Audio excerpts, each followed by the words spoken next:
Então, hoje nós vamos estudar o capítulo 6, Desmoronamento e Reconstrução do Universo. Aqui nós temos uma foto de Ubaldi em 1951. Essa foto foi tirada na cidade Franca, quando Ubaldi nos visitou pela primeira vez. Em agosto de 51 ele esteve lá, esteve aqui em Belo Horizonte, esteve com Chico. Encantou-se com o nosso povo e a nossa nação, e em 52 ele se mudou para cá. Exatamente nesta época ele havia terminado de escrever Deus e o Universo. Ele escreveu Deus e o Universo no inverno de 1951, na solidão gelada de Gubbio.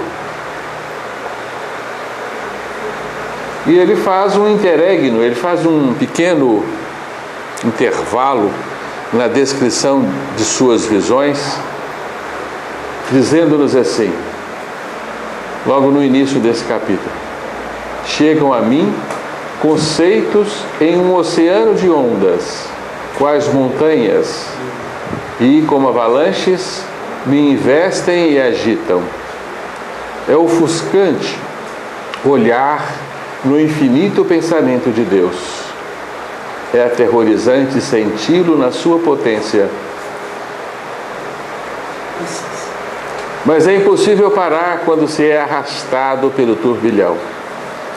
Essa breve pausa é para que o leitor sinta em que atmosfera de incêndio nascem esses escritos. Então nós conseguimos apenas vislumbrar essas altitudes espirituais em que Ubaldi respirava, e essa sua imersão neste oceano de conceitos, né? Devia ser, de certa forma, uma aflição para uma alma dessa, absorver esses conceitos e transmiti-los em palavras para nós, ao mesmo tempo que observava, né, a redução a que ele devia imprimir a estes conceitos para que eles se tornassem acessíveis a nós. É como filtrar uma luz para que ela não nos encegueça, né? Então nós imaginamos o que deve ter sido a composição deste livro, né? E para que a gente absorva bastante a ideia deste capítulo, nós vamos reforçar aqui com vocês a direção da evolução.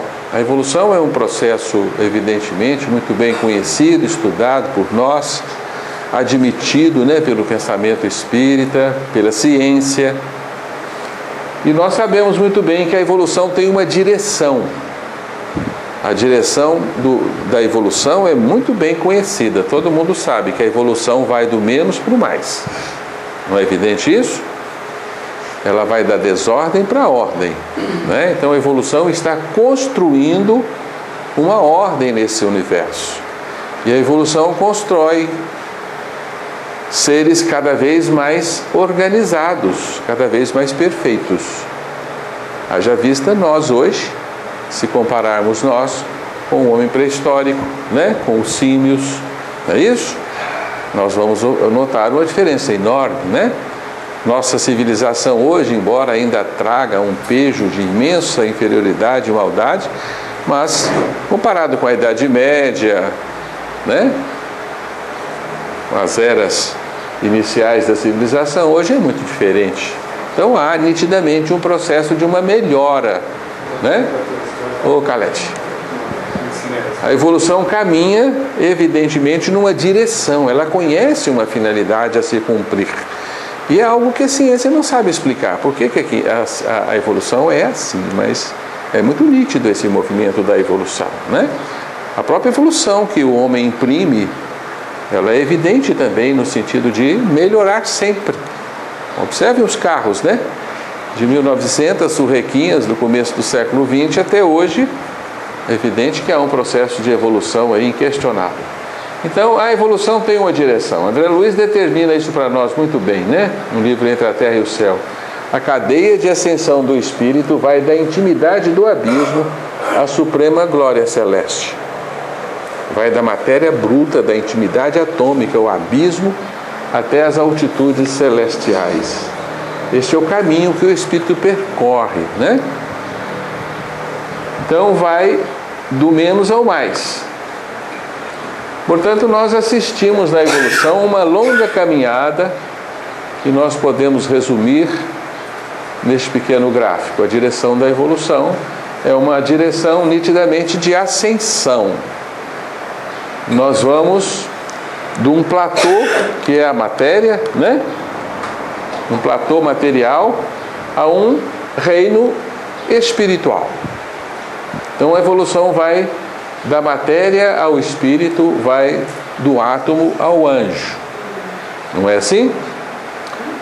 E a evolução também, ela passa por uma escalada, né? Do reino material ao reino vegetal, ao reino animal, ao reino hominal, onde nós separamos aí, né? O pré-hominal, né? No selvagem, o hominal, que é o homem civilizado moderno, ao super-hominal, né? O super-homem, que é o homem evangelizado do futuro, o santo, depois o angelical e o espírito puro, o espírito incorpóreo.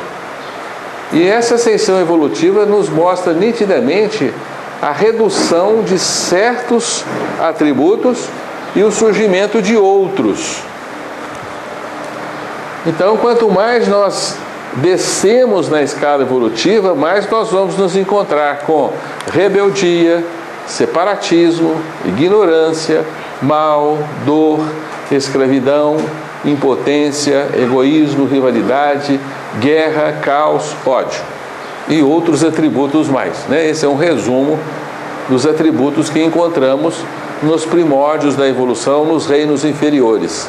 Todos estão de acordo com isso, né? Se você lança o seu olhar para a retaguarda da evolução, você vai encontrar sempre mais a barbárie, a selvageria, né? E todos aqueles tributos próprios dos inferiores. E uma característica interessante, a luta. Os seres se entredevoram, os seres disputam supremacias, né? Disputam a própria vida, o mais forte engole o mais fraco, de forma que nós vivemos no reino da luta, no reino das disputas até ferozes, disputas de vida e morte, e à medida que a evolução vai se processando, esses atributos vão se modificando paulatinamente e vemos que a evolução está transformando um ser que vivia todos esses atributos, e ainda vive, porém, né, mais burilados, está transformando tudo isso em obediência, unidade, sabedoria, bem, felicidade, liberdade, poder, altruísmo, colaboracionismo, paz, ordem, amor. Podemos fazer, inclusive, uma conjugação para notarmos a nítida separação desses valores, né? A rebeldia está se transformando em obediência, o separatismo em união ou unidade, a ignorância em sabedoria, o mal em bem, a dor em felicidade, a escravidão, que é o determinismo, em liberdade, a impotência em poder, o egoísmo em altruísmo, a rivalidade em colaboração, o colaboracionismo, a guerra em paz, o caos em ordem e, enfim, o ódio em amor. Então, a grande luta evolutiva do universo consiste nessa transformação desses valores que dizemos negativos naqueles que consideramos positivos. Isso é evidente. Todos os estudos da evolução concordam com este gráfico. Não há como questioná-lo, né? Nós só temos uma grande pergunta diante deste quadro: por que é assim? Né? Será que Deus criou esse estado para transformá-lo depois com a evolução? Exatamente o oposto? Deus criou mundos com essas características para servir de berço ao espírito, quer dizer que o espírito é criado e jogado nos mundos onde impera rebeldia, separatismo, ignorância, mal, dor, escravidão, enfim, né, o reino da guerra, do caos, da luta, do ódio. É assim? E essa pergunta é uma pergunta muito séria, porque ela checa Deus, checa a inteligência de Deus, né? E é muito difícil nós respondermos essa pergunta sem o balde. Por que que a evolução parte da desordem, do caos, do ódio, do intenso atrito?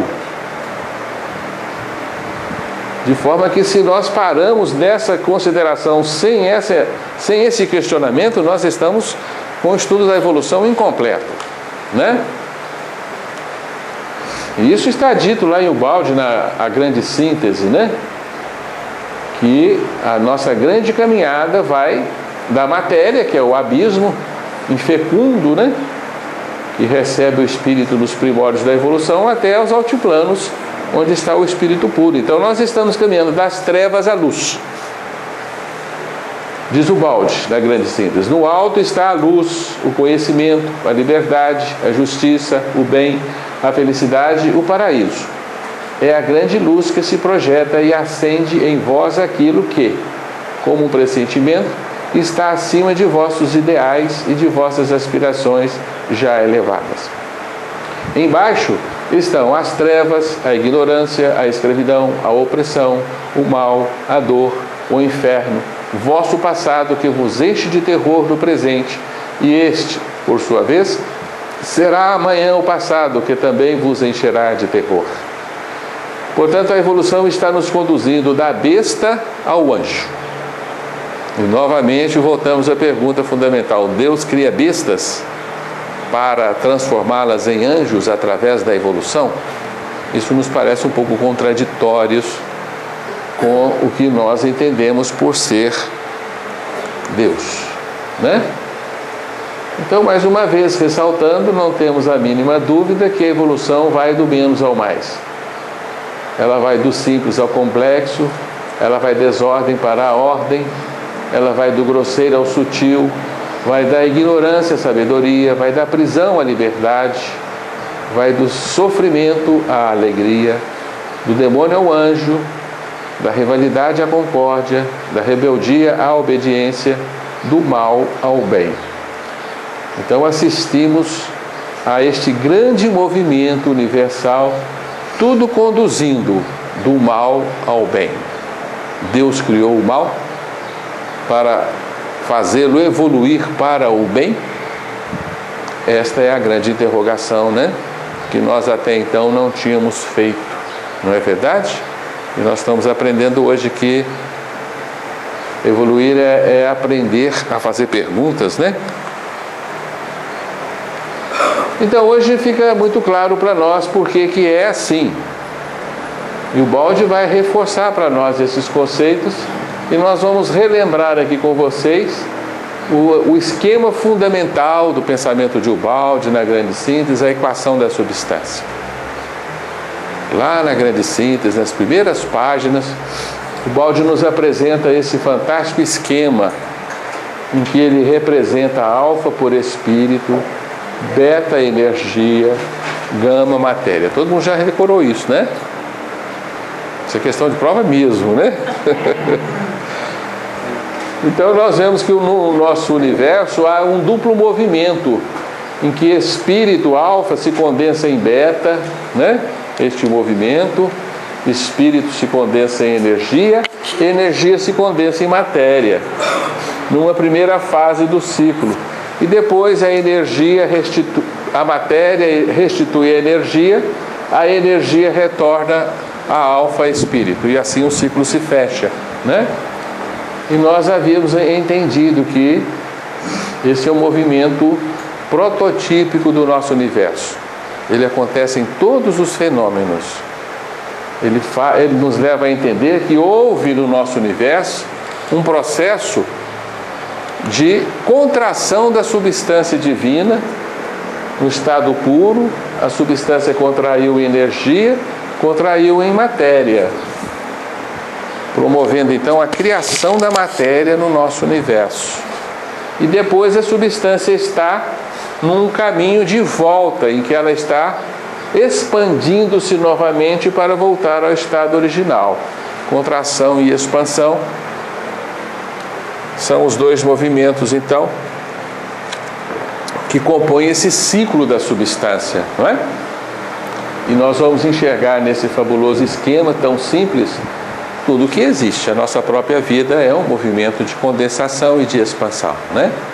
Nós condensamos para reencarnar e no movimento da vida estamos descondensando, estamos cada vez mais restituindo em nós consciência, que é espírito, né? O grau de consciência de uma criança é menor do que o nosso grau de consciência hoje. Então há um movimento nítido de expansão da consciência. A cada incursão na matéria, a nossa consciência se expande cada vez mais.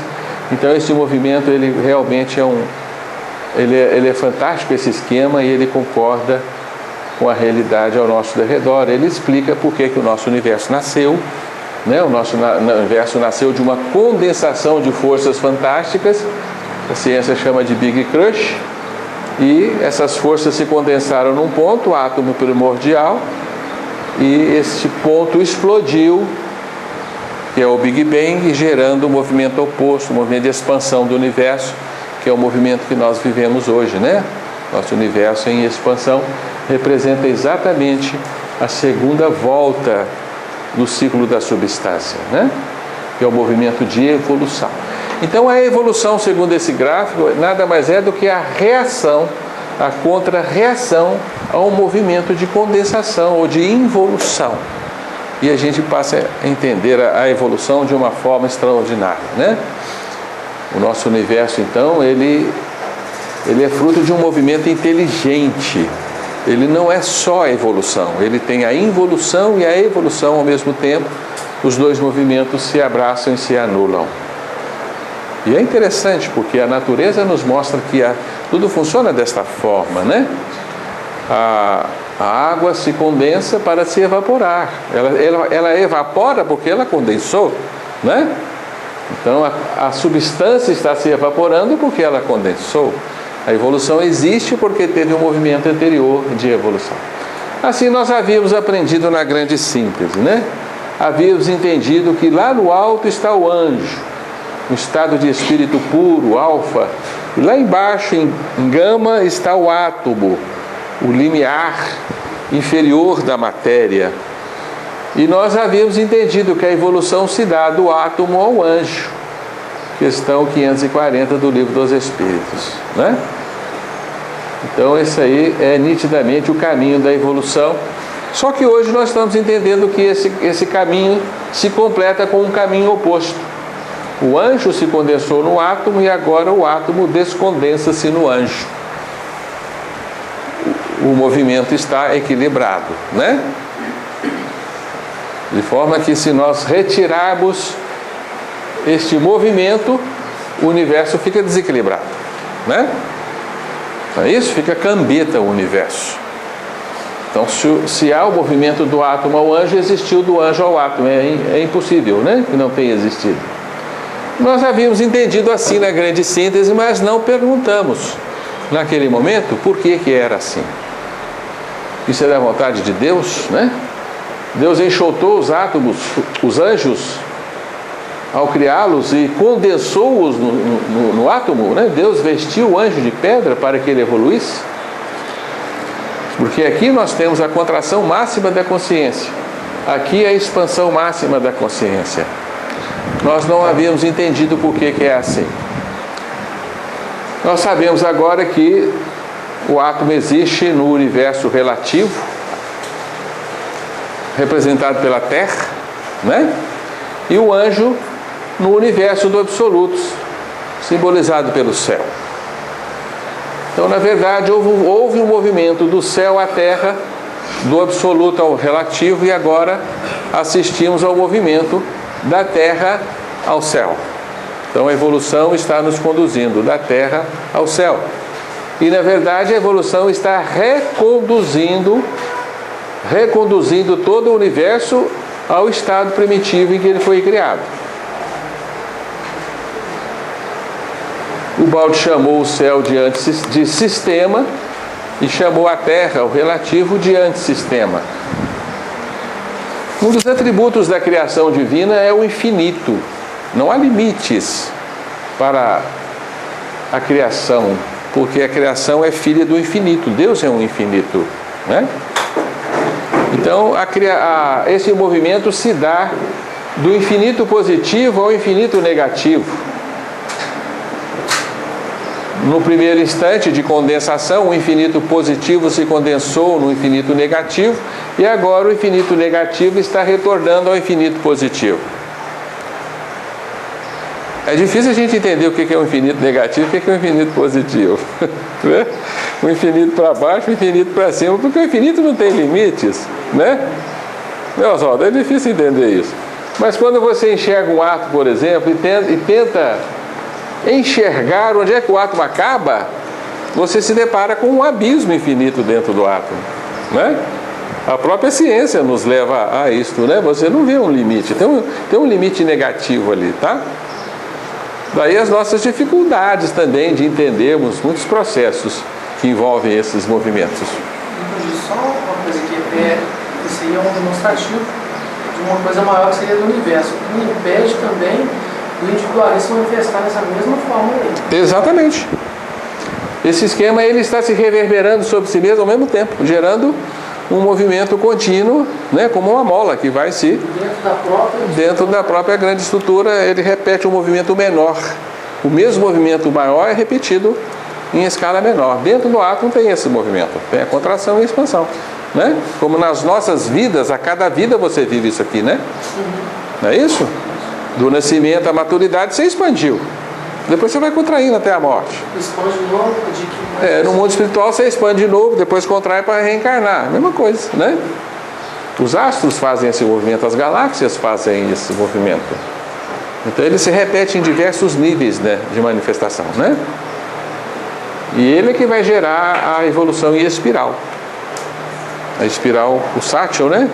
Que representa esse movimento, contrações e expansões, progressivamente maiores a cada movimento. Então nós já havíamos entendido muito bem esse esquema. O Baldi nos traz de volta esse esquema no capítulo 6 para nos explicar de novo o que esse esquema significa, qual é o sentido profundo que ele traz e que nós não havíamos percebido, né? Ele pressupõe para nós um movimento de desmoronamento do universo e um movimento de reconstrução do universo. Agora fica claro. Agora está começando a entender, né, que a contração ela provocou um desmoronamento. Por isso é chamado queda, né? Não é uma queda como nós a entendemos no espaço, né? Uma queda no espaço é alguém que despenca de uma janela, né, de uma altura lá embaixo, né? Não é uma queda espacial. Isso aqui não é pertinente ao espaço, é dimensão. E é outra coisa que a gente não entende muito bem o que é, né? Então a queda que a gente chama de uma fuga, né? Há aqui uma fuga do céu, né? Mas não é uma fuga espacial. O céu ficou lá longe e você foi para um outro extremo, longíssimo do céu. Não, não é assim. Você não saiu do céu, você não saiu do seio de Deus, né? Você não se distanciou fisicamente. Uma queda vibratória, uma queda de contenção de potencial, né? Uma aparente perda de qualidade, né?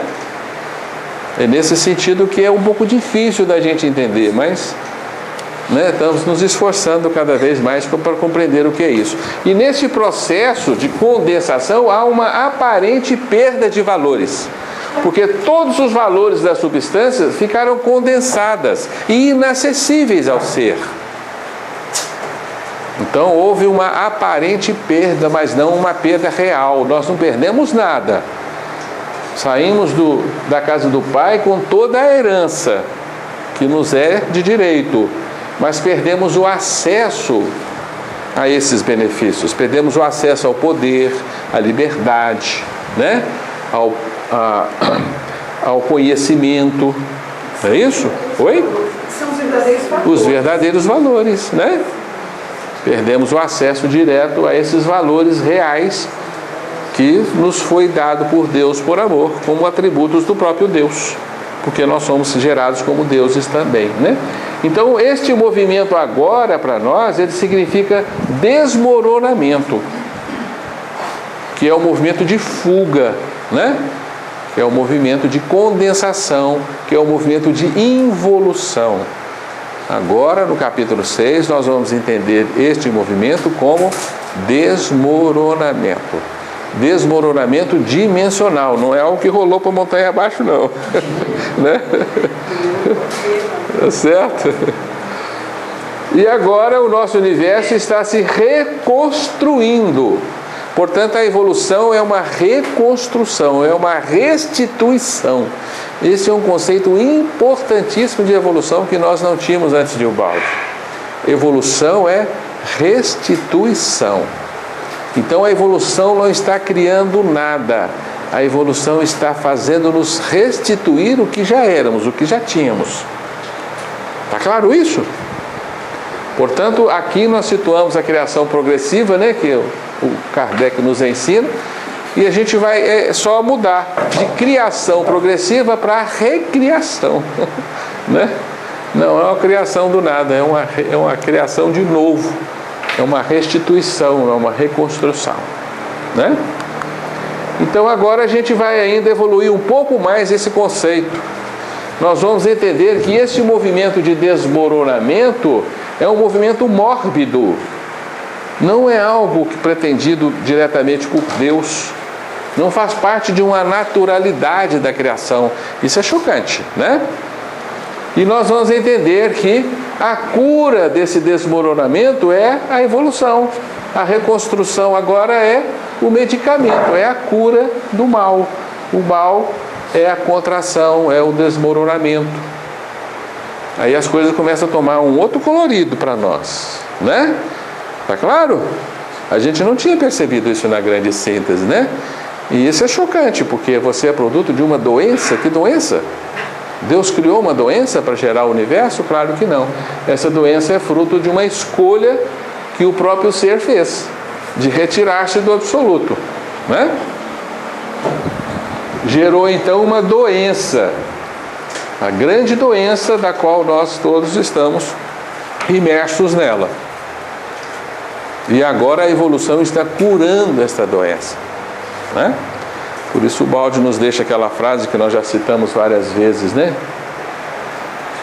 Que o nosso universo é uma doença no seio da eternidade que será curada pela evolução. O nosso universo é uma doença. Por isso o Ubaldi comparou o nosso universo, né, a um tumor, a uma mancha negra, né, dentro de uma mancha branca que é a criação divina, né? Um tumor dentro de um organismo. E infelizmente nós somos as células tumorais desse grande tumor, né? Portanto, agora para nós, o movimento alfa, beta, gama é doença. Gama, beta, alfa é a cura da doença, né? Os dois movimentos que um anula o outro, não é assim? Então nós estamos entendendo então a evolução sob um aspecto muito diferente do que até então havíamos compreendido. Isso nos traz uma clareza muito grande. Isso vai nos explicar por que a evolução começa com atributos em oposição aos atributos divinos. É a única forma de entender, não existe outra, né? Por que a evolução vai começar no mal, na dor, na prisão, na infelicidade, no sofrimento? Porque nós vamos encontrar isso tudo aqui, ó, e nós conhecemos muito bem isso, né? Que são os atributos do nosso universo: o caos, a desordem, o atrito, a guerra, né? A discórdia, a destruição. Isso tudo está ainda fervilhando, né, no nosso mundo, não é verdade?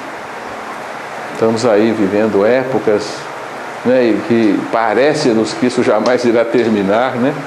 Esse estado permanente de atritos, de interesses diversos, de destruições, né? Agora a gente entende. Os professores assim está sendo. Essa expansão, na verdade, tem a ver com aquele religarem, né, das religiões, porque o papel delas, entre aspas, seria fazer esse caminho de expansão e não dividir a humanidade, criar essa desunião que existe. Então esse religar, na verdade, é essa busca divina pela expansão, seria mais ou menos isso? Exatamente, né, Rogério? Aqui é o desligar, se é que existe essa palavra, né? E aqui é o religar, né? O ligar de novo, né? Exatamente. O significado da religião é exatamente esse, ligar algo que foi desligado, né? Sim. É interessante essa concepção que está no Velho Testamento, né? A aliança rompida. Exatamente. E a nova aliança que Deus propõe. Exatamente. Né? Se você olhar o Evangelho com esse olhar, você enxerga muitos pontos. Deus propõe a nova aliança, né? Que começa lá no Velho Testamento e vai concretizar-se com Cristo, né? Esse é o significado da nova aliança, né? Sim. Aliança refeita, aliança que foi desfeita, né? E a gente, antes de saber disso, ficava se perguntando: o que é essa nova aliança? Por que é esse religar? E não teria sentido, né? Não teria sentido. Não é verdade? E a gente se surpreende de que esses conceitos são antigos e não havíamos pensado nisso, né? Não é verdade? E a gente fica surpreso: olha como é que a coisa já estava estabelecida e você não havia visto, né? E essa é exatamente a importância de Ubaldi, de ressaltar isso. Olha, filho, é assim, que está aqui, patente, né? E a gente é tão burrinho e tem tanta dificuldade de enxergar as coisas que é preciso alguém que venha e mostre isso para nós, né? Igual na parábola do filho pródigo, tanto tempo já havia lido, mas a gente não consegue ver com esse olhar, né, de alguém que se afastou e tenta voltar, e quando voltar passa por todas aquelas etapas, sem essa visão do mal. Não dá. Não dá. Você não interpreta daquele jeito. Meio, Fica vago. Sem sentido. É. A casa do pai, semelhante a alguém que pede uma herança, sai, aí volta. Aí você fala assim: deve ser alguém que não chegou ainda na nossa religião. Os materialistas, estão perdidos nas outras casas, as outras religiões por aí, né? Você acha que é isso, né? Não é verdade? Dá um significado profundo, né? Isso é tocante para nós, né?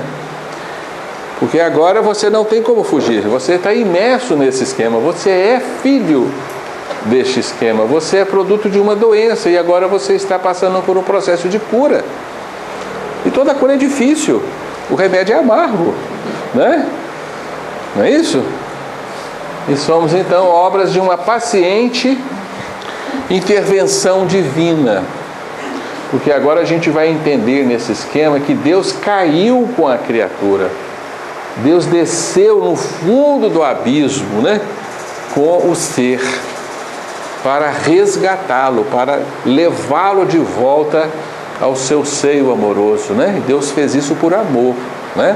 Ele mergulhou com o ser neste universo às avessas, né? E ele é atuante aqui, porque se ele não atuasse aqui, nós não estaríamos onde estamos hoje, né? Então ele representa todas as forças de reconstrução deste universo desmoronado, todas as forças de recomposição, de ordem, e que ainda assim essas forças respeitam a vontade do ser, respeita o desejo do ser, né? De revolta, de rebeldia, de destruição. Então vem o ser, destrói, né? E vem a lei de Deus na sua amorosa ação e reconstrói. E ele destrói e Deus reconstrói pacientemente ao longo, né, do oceano do tempo, né? Então a gente sempre vai assistir à reconstrução, essa insistência da vida diante da morte de se refazer sempre, né?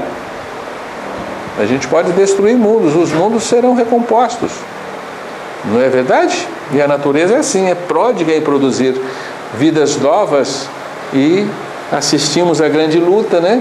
Onde muitos são devorados e destruídos, mas a vida insistindo sempre nessa recomposição, que é fruto então do amor divino, que o Ubaldi chamou de Deus imanente, Deus presente na intimidade do ser caído, né? A imanência divina.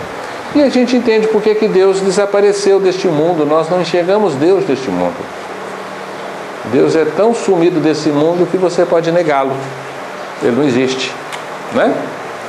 É muito fácil, é muito mais fácil você dizer que Deus não existe do que Deus existe, né? Porque Deus é um ausente das nossas vidas. É outro grande paradoxo que a gente não entende. Por que Deus cria filhos, né? Prende esses filhos na matéria e some. aparentemente some. É claro que ele não sumiu, ele está muito presente, mas ele some das nossas vistas, algo absolutamente incompreensível a um ser que foi criado simples e ignorante, não havia porquê, né? Então, infelizmente, nós temos que negar esses conceitos espíritas, que foram muito bem sedimentados, né, na cultura espírita. Infelizmente, nós temos que reformular esses conceitos para encontrarmos uma coerência, né? Então, nós não estamos contra Kardec em absoluto. Kardec trouxe uma visão, que é a visão da evolução do espírito, é uma visão correta. Nós estamos completando esta visão com o balde. E precisamos disso para ter uma compreensão mais clara dos processos que nos servem na vida, né? Portanto, agora nós vamos enxergar em tudo o desmoronamento e a reconstrução.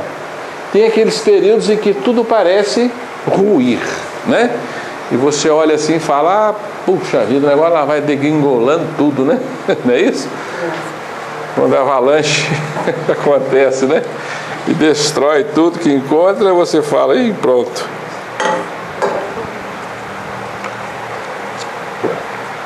E a vida é feita assim, de destruições e reconstruções, o que representa para o espírito um grande sofrimento.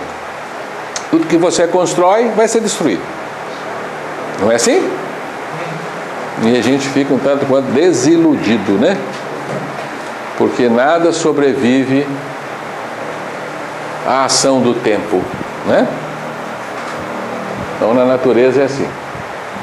Portanto, agora nós vamos entender mais o processo da evolução, que é uma contração de dimensões, é uma contenção de qualidades. E agora entendemos que a evolução vai da liberdade, é o contrário, né? Do determinismo à liberdade, né? Ah, não, desculpem, aqui é o desmoronamento. Tá certo. Desculpem, tá? O desmoronamento é uma contração de dimensões, é uma contenção de qualidades. Ela conduz o ser da liberdade ao determinismo, da felicidade à dor, à prisão da forma, onde o ser é condenado a viver, senão é um corpo perecível. E nós entendemos por que é assim, por que existe a reencarnação em corpos perecíveis, né? O ser foi condenado a viver uma vida eterna, fragmentada, em uma infinidade de pequenos ciclos, com morte ao fim de cada um.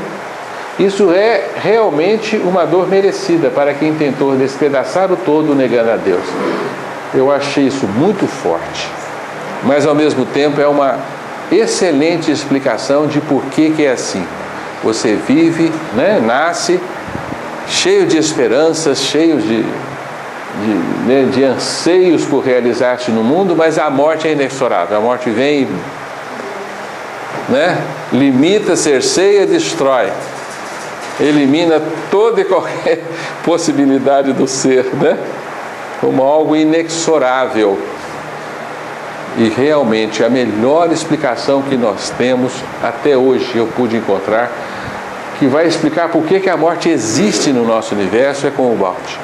Não há outra maneira, porque a gente não entendia um Deus que cria um sistema deste, né? Te põe na vida e te tira abruptamente, tira os seus seres queridos, te remete para o mundo espiritual que você tem quase que nenhum acesso. A pessoa desaparece dos seus olhos, isso é terrível, isso nos parece algo brutal, né? Ela faz parte desses pequenos ciclos dentro do grande, da expansão da alma novamente. Seria uma tentativa da alma de estar sempre alcançando um degrau a mais. Exatamente. Mas a gente entende por que é assim, né? Porque seria uma grande maldade se esse mecanismo existisse sem uma justificativa, sem uma explicação, né? Porque antes a gente achava que isso era natural, a morte é natural. Hoje eu digo, a morte não é natural. O ser não foi criado para a morte. Nós nunca vamos estar conformados com a morte. Isto é natural em nós, porque nós somos criados para a vida, não para a morte. A contração da nossa consciência no fenômeno da morte será sempre mal vista por nós, mal sentida e mal experimentada por nós. Isso é natural. Nós sempre vamos chorar a morte. Isso é natural. Porque a morte não era para existir. E também na queda da encarnação. E também contra a contração na queda. É, exatamente. A queda foi a grande morte, a grande primeira morte, né? Que vai se repetir sempre, né? É. Então nós vivemos uma eternidade despedaçada, em ciclos de vida e morte. Por quê? Fizemos por merecer isso. Né? O que nós fizemos para merecer isso? A gente costuma parar e se perguntar: o que eu fiz? que está lá dessa queda? O que eu fiz para merecer despencar de tal altura a intimidade do abismo, como diz André Luiz? O que eu fiz para ser atirado na intimidade do abismo? Né? Nós tivemos a intenção de despedaçar o todo. Não temos acesso a esse conhecimento. Jesus se perde na noite dos tempos, né? De certa forma está gravada numa memória profunda que um dia nós teremos acesso. Mas nós peitamos Deus, né? Nós damos uma peitada em Deus, né? Hoje é algo absurdo para nós, mas... Hein? Houve a quebra da harmonia. Rompemos um laço de confiança, né? O filho resolveu ir embora. Pediu a herança dele, mas ele quis alterar uma ordem. Ele quis impor uma ordem própria a um sistema que não podia sofrer nenhum tipo de interferência. Mas, Gilson, será que a gente não quis conhecer o ego?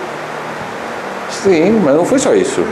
Não foi só isso? Não haveria por que o processo ser tão drástico e tão sofrido. Mas dá a sensação que o ego é drástico e sofrido. Mas se um filho quer te deixar ir longe para conhecer o mundo, isso é motivo de que ele seja, de certa forma, condenado severamente? Não é. Vai conhecer, meu filho, eu vou te dar todo o apoio. Mas ele não precisa sofrer para conhecer o mundo. É mais do que isso.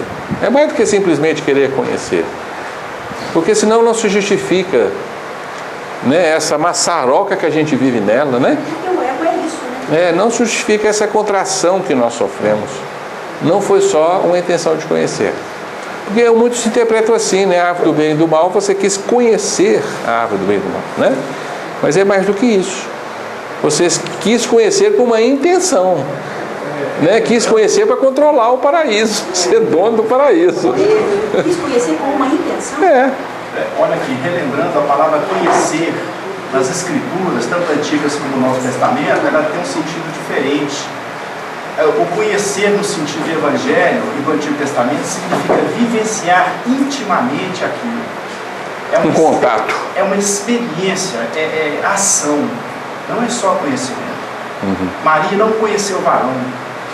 Sim, nesse sentido, é uma vivência, né? Contato. É uma prática. Então a gente começa a perceber na leitura de todas as escrituras. Você quis conhecer no sentido de praticar aquilo. Exatamente. Né?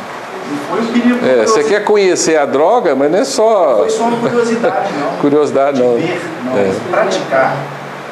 E relembrando aqui também, nós já estudamos a equação da substância aqui, na verdade, o original dela está no Evangelho, capítulo 3 de João, relembremos, né? Só sobe quem desceu. E isso certa vez um colega, um amigo espírita, a gente tentando conversar sobre a obra de Valdo, ele falou assim, que achava que nas casas espíritas devia ser levado só aquilo que tinha confirmação do Evangelho.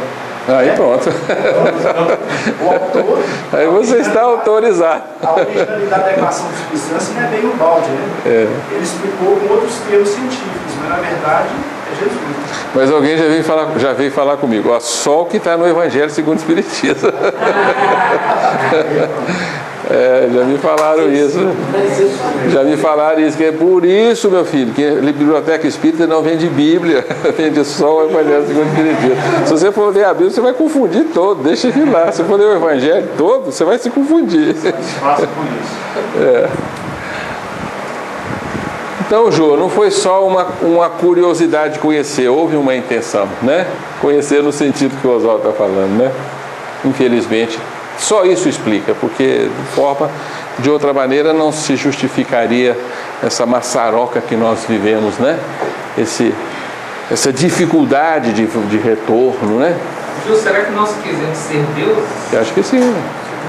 O Balde falou, né? O eu sou menor quis ser o eu sou maior. Mito de Lúcifer, né? Houve uma pretensão nesse sentido. Esses conhecimentos, eles ultrapassam a nossa razão. Nós vamos chegar a ele. No momento não vale é você negar essa realidade dizendo eu não lembro, isso não aconteceu comigo. Né? O Gilson, o Balde deixa um raciocínio lógico para nós que o nosso universo demonstra que algo grave aconteceu, né? Demonstra através dos esquemas menores que se repete o motivo principal, falar que luz é motivo, quer dizer, aquela detonador principal, né, que causou o desmoronamento. Nós temos no dia a dia, constantemente na nossa vida, a repetição disso. O eco da queda, né? Uma palavra, reverberando, né? Uma palavra dura que nos leva a refletir. Para que nascemos? Para morrer. Olha bem, pensa nisso. Qual que é o objetivo final da nossa vida? O início da nossa vida? A morte. Então, a vida e morte, o foco principal, que seria o resumo de toda aquela tabela que foi aqui, nós podemos colocar tudo aqui, do lado inferior a morte, do lado superior a vida, né? Plena de amor, tudo o que está no Evangelho, né? Eu vim para que tenham vida e tenham abundância, né? Agora, a condenação maior, doutor, que eu vejo é nós definitivamente sermos incapazes de compreender o porquê disso. Eu, sinceramente... Isso é uma condenação, né, Oswaldo? Você falou certo. Essa é a condenação principal, a nossa ignorância. A ignorância. Nós caímos na ignorância. O nosso sofrimento que nos leva, muitas vezes, a impedir de fazer uma prece a Deus. Me desculpe a colocação. Porque, a certo ponto, a gente observa a desorganização, o caos é tão grande, e isso, o momento que nós estamos passando numa comunidade, é um reflexo disso, né? E, sinceramente, chega um momento que você acha que não tem possível. Parece que a propagação do ódio entre as civilizações já está óbvio. Nós estamos vivendo agora, nesse século, pelas cruzadas, tentando certos indivíduos polarizar de novo o Deus muçulmano e o Deus cristão. É exatamente a repetição. A guerra da fé, né? A guerra santa. A guerra santa. Repetindo, A repetição, um ciclo que a gente achava que poderia estar superado. Não. Na Europa se armando de novo, né?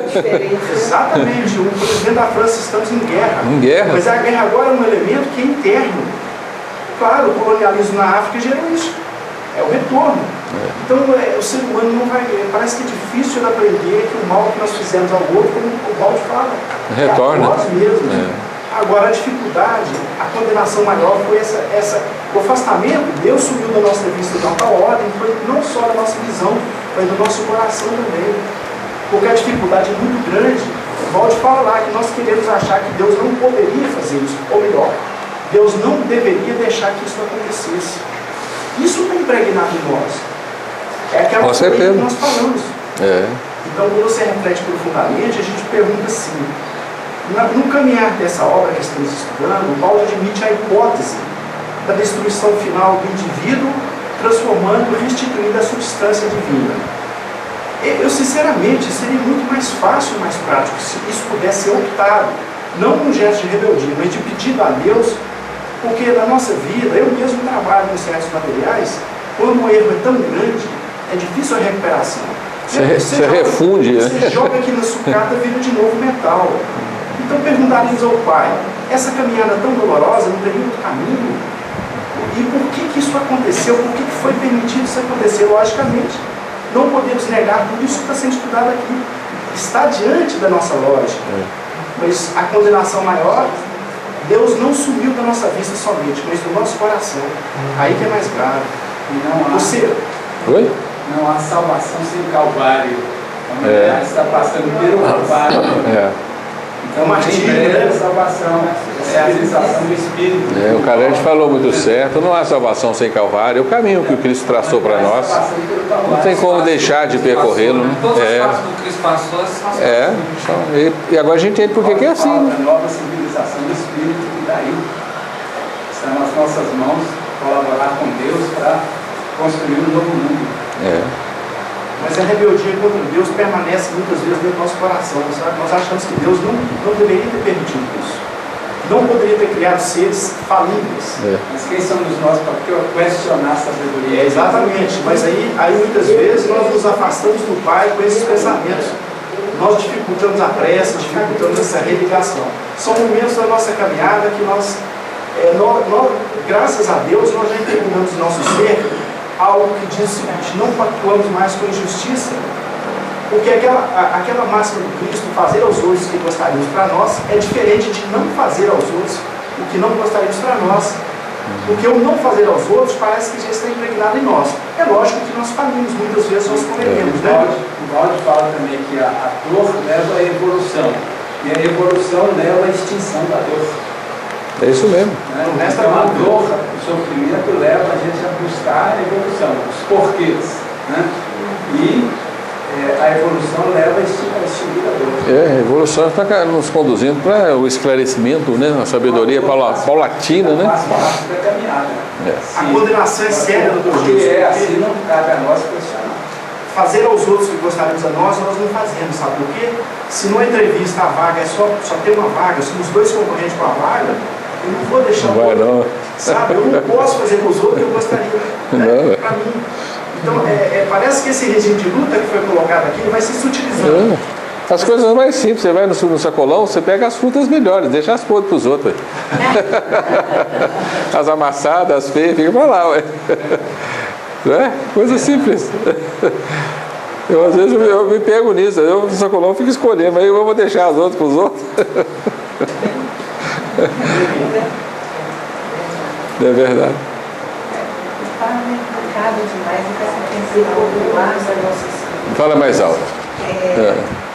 Se todo átomo é um ser, fica difícil. Fica difícil, não pensa nisso não. Essa é a física. Isso aí faz parte do A física só acho que deve ser todo, não deve ser só um. Dá ou não? Porque até mesmo na questão 540 do Livro dos Espíritos, o anjo começou por ser átomo, ela te remete a isso também, não é só a queda não. Cada átomo é um anjo. Não pensa nisso não, que você fica doida. Não temos ainda como responder essa questão, porque é o que eu disse a vocês, o infinito positivo contraiu-se no infinito negativo. E tem questões do infinito negativo que você não responde. Tem uma dica incompreensível para nós, essa mesma obra, que a característica básica do sistema é a união. E a característica principal do sistema é a fragmentação. Eu estou achando que nós somos homem-bubas fragmentados. Sim, somos estilhaços. São pedacinhos, são células de um grande ser. Somos estilhaços de um outro corpo que explodiu, né? É verdade.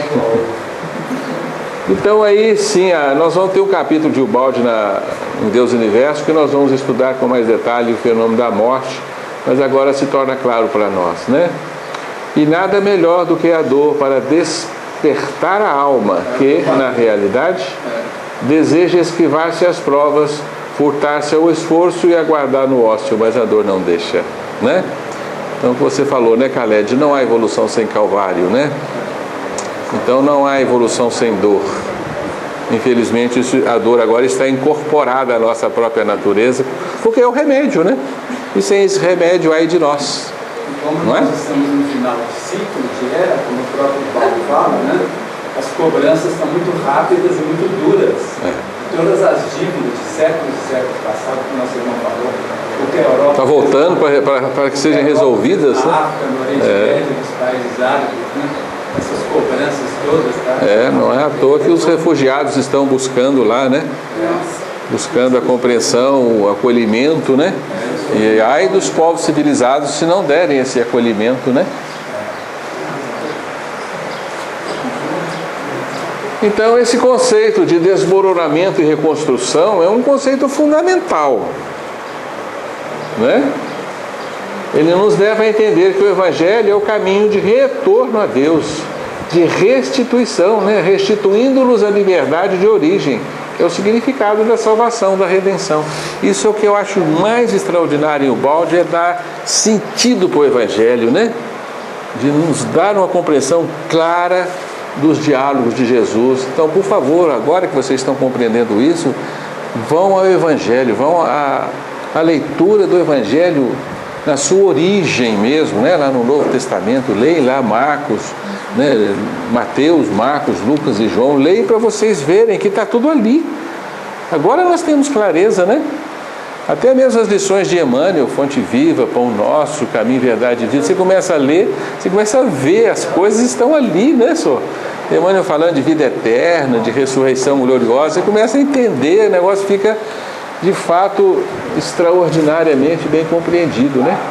Deus, a doutrina espírita nós chamamos de consolador, né? Porque vem mostrar as dimensões do ensinamento de Jesus de uma forma mais clara.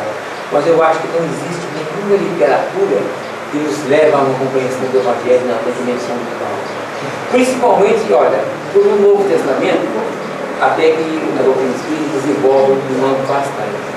Mas, gente, depois que se começa a entender alguma coisa que o Paulo ensina, a gente que às vezes, eu particularmente, não dava tanta importância ao Velho Testamento. O Velho Testamento é uma maravilha. É uma maravilha, né, senhor? Eu tenho mostrado aqui, né, o Isaías, né? A simbologia hoje, né? do Novo Testamento. O Velho Testamento é mais simbólico ainda. Tirando os massacres. O Velho Testamento. Tirando a parte humana, né? É uma maravilha.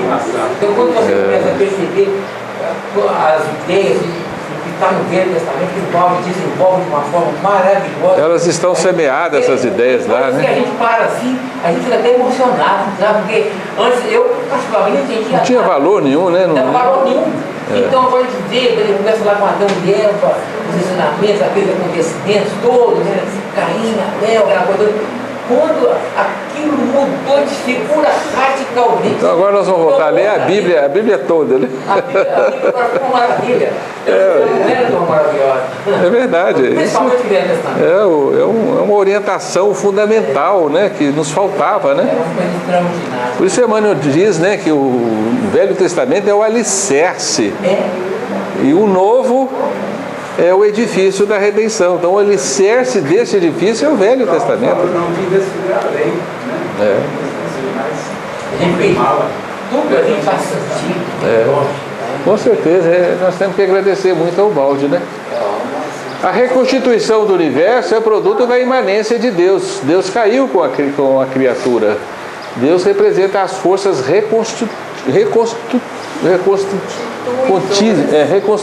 reconstrutivas do universo, né?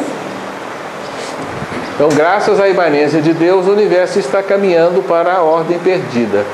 Deus está presente, sua universal imanência torna possível palmilhar de volta o caminho da evolução para reconquistar o paraíso perdido. São palavras de Ubaldi, né? E nos dá uma clareza imensa. Essa presença de Deus, então, é que nos indica o caminho. Por isso a gente sabe para onde tem que ir, né? Por isso a evolução é um movimento orientado, um movimento que tem uma finalidade, né? Há uma inteligibilidade. Graças a Deus, né? Aí de nós, se Deus não tivesse caído conosco, nós estávamos na pedra até hoje, né? E o universo ia ser só pedra. Não tem mais nada que pedra nesse universo, né? Que ensinam todas as religiões, senão um afastamento permanente do mundo periférico, para que nos avizinhemos do centro de Deus? Todas as religiões não falaram isso. É necessário compreendermos o que isso significa para que possamos segui-las, né? Os fundamentos das religiões. De forma que agora todas as religiões ficaram maravilhosas, né? Todas elas estão falando isso. A própria doutrina espírita está cheia dessas informações. Nós vamos encontrá-la em todos os lugares, na literatura espírita, só que nós não enxergávamos, né? Então eu acho, sabe, senhor Raimundo, que o Espiritismo ele ficou um pouco estagnado nessa visão, não é em decorrência do próprio Espiritismo, não, é da interpretação do homem. O homem fez uma interpretação da revelação espírita ao seu gosto, né? É falar que o Espírito de verdade está escondido, não sabemos. Exato. Então a gente não pode pegar isso como uma verdade absoluta, é uma interpretação, né? Ela está sujeita a outras interpretações mais avançadas, né? É o que o Balde veio nos trazer. A ascensão culmina no estado alfa. Agora sim, agora nós temos uma orientação para a nossa evolução e nós agora enxergamos o fim. Isso aqui é extraordinário em Ubaldi. A evolução vai acabar. A ascensão termina no estado alfa, em que o edifício se reconstituiu em unidade, como era no estado originário, o ponto de partida. nós estamos voltando ao ponto de partida, e ao chegarmos lá, acabou a evolução. Isso é extraordinário, isso é um alento imenso. Eu comecei a respirar aliviado quando eu aprendi isso de Ubaldi, porque antes eu chegava para frente e disse, meu Deus, esse trem não acaba nunca. É muito cansativo, né? Uma evolução sem fim, isso é... Não vai chegar numa ociosidade, não? Não, é outro tipo de atividade, não é uma evolução. Não sabemos o que é, né, Calete? O que se faz no céu, né? O que perguntaram de Jesus, o que os anjos fazem no céu? Eternamente louvando a Deus. Não é um estado de beatitude, de ócio. Não,